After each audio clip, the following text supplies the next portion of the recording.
Saturday. It's June 18th, 2021. Just because Biden claimed to be president and is the United States president at the moment and signed in last year some whatever about this Black history, which is I've been documenting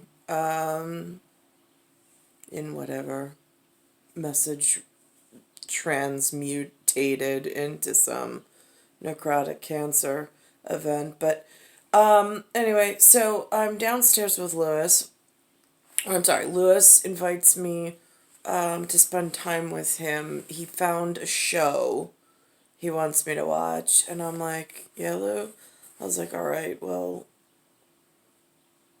maybe working together to, like, he is sometimes like he's like a soundboard, like he's like an older computer model with a different operating system, and although he malfunctions sometimes he brings insight and like intellect into a conversation that I wouldn't have not normally or naturally seen. So I do take him with his grain of salt of worth as salt of the earth.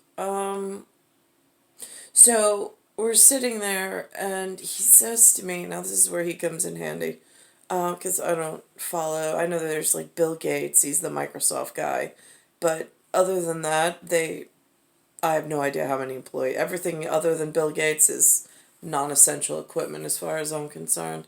So he says to me, he's like, he wants to watch this thing called God's Favorite Idiot. And I'm like, well, now that's really interesting because it's God in the beginning and then it changes in linguistics. That's slangly for language. It's now slangly. And it becomes ideo with a T at the end of it. I'm like, I'm like, all right, I'll watch this movie with you, Lou. So I sit down. It's not on Verizon. It's somewhere else. But, like, the first few minutes of it, it's, like, I don't know what. Because, again, I can translate this form of human because of what I've seen and witnessed in the field, being like a pretender or an imposter amongst the human population in New York. Not that they're anything that I want to be or emulate or aspire to whatsoever in the like bulk of the time spent here. There's a few occasional run-ins or bump-ins on somebody else's calendar and schedule. I don't know how far in advance they put that together, but those are like the real gems that like I know exist only because whatever. But so I'm watching this and it's Melissa McCarthy opening scene. They have a sign that says Tom sucks. I'm like, wow. And then there's some brown girl from New Zealand who makes sure to tell everybody that Australia and New Zealand are two totally different things. Again, I'm not like the worldly type. I'm just a collector of whatever. No idea the relevance in that. So, then Lou comes out with his contribution to like my time spent with him as he's like, wow, that guy really looks like the CEO of Microsoft. And I'm like, really? I was like, I wouldn't know. I mean, he's not Bill Gates, so not on my radar. I was like, all right, so he really, Lou? And he goes, yeah. And I'm like, right. And I was like, so this is just between you and I, Lou, while we're receiving this information. It's at a time in your reference, if in Time Machine and Time Capsule speak, in this alien universe. I'm like, he's somewhere, he's on the edge as of right now when we're receiving the message. but he existed somewhere in between the time of the internet exploration and when they swapped out to the edge, this guy.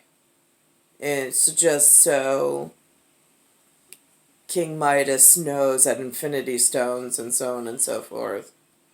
I mean, have to come up with some kind of like Spracha, Bringen Sie Deutsch. Well, it's like fractalizing the whatever that's gotten in some new tribal speak.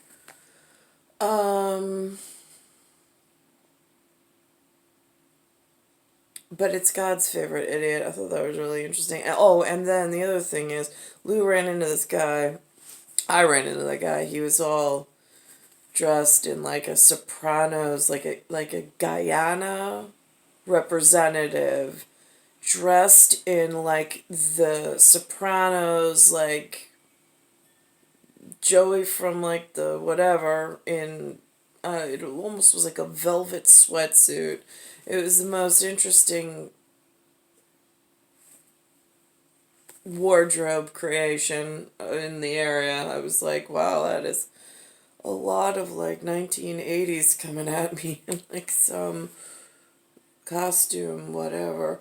But like I think he had like a big Porsche symbol on it. He was talking about international banking when I'm like, I'm just watching him through a lens, like real quiet, like you're in my domain. You're functioning and you don't look like the rest. What are you, human? Like, who sent you? So, anyhow, then he came back another day and he found me really interesting. I was wearing my mage robes, by the way, MAGE or SAGE, whatever. Added the little things. So, and Master of Disguise kind of a way. So I'm sitting there. So then he comes back another day, wants to talk to me. I'm like, I don't do the talking, but I'll listen. So I listen. He wanted to give me his number. I noticed he had two phones. I'm like, humans don't normally have two phones. But whatever on that. So that happened. Another day he drove up in an RV. I'm like, now that he caught my attention. Because at that point, for some reason, in my normal nothingness, I had questions. And he seemed to be a foreigner with two phones. He said international banking, which I didn't talk to him about because I heard some words and I'm like, that conversation's definitely off the table, but I'll still listen, like whatever you're, whatever, and whatever. And so the RV conversation through the window, I didn't get in because whatever on that. I already had one of the, I don't know where the other one came from, wanted a hug, which really icked me out and grossed me out. And then he got all like Pepe Le Pew, and I'm like, nope, this is not alright. Not alright, even not alright.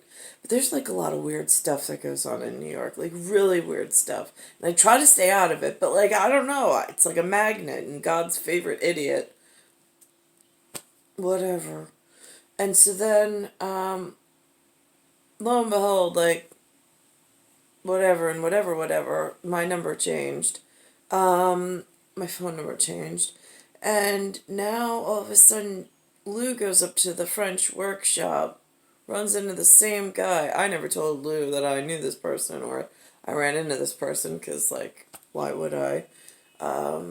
And he tells Lou he owns, like, all these hotels. I'm like, now he's in the hotel business, really? Or, like, I'm like, So Lou's talking about him, and I'm just, like, sitting here listening. And I'm like, oh, yeah, I met that guy. He's like, really?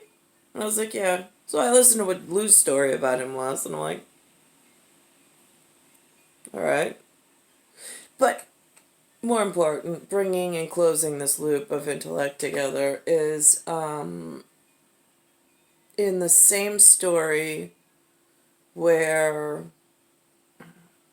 the living on the edge and the Internet Explorer, like the time in between in my life frame, where real guy in the same TV show, it looks like they have this guardian angel that has these big white wings that swoops in. I mean, like, again, everything's like all jumbled up in a jambalaya of like what's allowable and what's not, according to some of like the demon children I've heard speak in passing and throughout the years. But so he looks like the guy who had two phones, the RV, who met Lou at the French workshop. Doesn't look like French to me, but like, I don't know, that's what the kids are calling themselves these days. Not that I'm going along with it. So that happened. So like there's like a lot of like characters and like, I'm like, right, if God had a favorite idiot and he had to talk about her without talking about her and her favorite references on from like, oh, and then they talk about this glowing. I'm like, oh, that's interesting. I was like, I guess that's how you'd refer. Like, I know Bill Maher before, like, I couldn't get his facial whatever. It kind of whitewashed out. So it just looked like he was glowing. I was like, but there was a movie Ron Howard did. I referenced it once before about Cocoon with these rocks and the spiritual entities on the inside of these rocks at rock, paper, scissors. Makes sense in a very small group of whatever and whatever. Um, it's star 1978, star 8378, Nicole Cattaruzza. It's Earth, Solar System, Milky Way, Universe, Galaxies, Broken. And it's Bayside Station, Bayside, New York, 11361.